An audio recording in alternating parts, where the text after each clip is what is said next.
محمد الرسول اللہ صلی اللہ علیہ وسلم اور صحابہ کرام نے عقیدہ توحید کی اشاعت اور دین کی دعوت و تبلیغ کا کام کبھی نہیں چھوڑا، اصول دین میں کبھی کوئی کمپرومائز نہیں کیا۔ کیا بات ہے کہ آج ہمارے درمیان ایسے لوگ اٹھتے ہیں جو ایسی باتیں کرتے ہیں کہ ابھی عقیدہ توحید کی دعوت نہ دیں، حالات اچھے نہیں ہیں۔ کیا بات ہے کہ ایسے لوگ اٹھتے ہیں جو کہتے ہیں کہ بھئی اس ملک میں سیکولر لبرل بن کر رہنا پڑے گا۔ تم کھل کر کہہ دو کہ اسلام اس ملک کے لیے نہیں آیا۔ اگر تم یہ کہو گے تم کافر ہوگے، تم دائرہ اسلام سے نکل جاؤ گے۔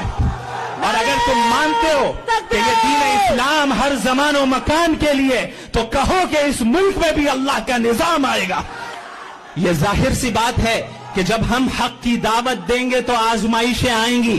اگر تم یہ سمجھتے ہو کہ تم حق کی دعوت دو گے اور ناز و نعم میں پلو گے تو تم جان لو تم نبی کے منہج پر نہیں ہو۔ اللہ کے نبی صلی اللہ علیہ وسلم نے فرمایا اشد الناس بلاء الانبیاء ثم الامثل فالامثل، سب سے زیادہ آزمائش اگر کسی کو آتی ہے تو انبیاء علیہم الصلاۃ والسلام کو آتی ہے، پھر اس کے بعد دین کے اعتبار سے، اعمال صالحہ کے اعتبار سے جو ان کے قریب تر ہوتا ہے ان پر آزمائشیں آتی ہیں۔ اور یہی وجہ ہے کہ جہاں اللہ نے یہ حکم دیا کہ وَتَوَاصَوْا بِالْحَقِّ، جہاں تواسی بالحق کا حکم ہوا کہ تم لوگوں کو حق کی دعوت دو، عقیدہ توحید کی دعوت دو، یہ اعلان کرو کہ یہ زمین اللہ کی ہے، یہ کائنات اللہ کی ہے، اس کائنات کا نظام بھی اللہ کے احکامات کے مطابق چلے گا، تو ظاہر ہے ایسی تکلیفیں آئیں گی، آزمائشوں کا سامنا کرنا پڑے گا، مصیبتوں کا سامنا کرنا پڑے گا۔ اور اب جب مصیبتیں آئیں گی تو اب یہ وہ وقت ہے جہاں قربانیاں دینی ہوں گی۔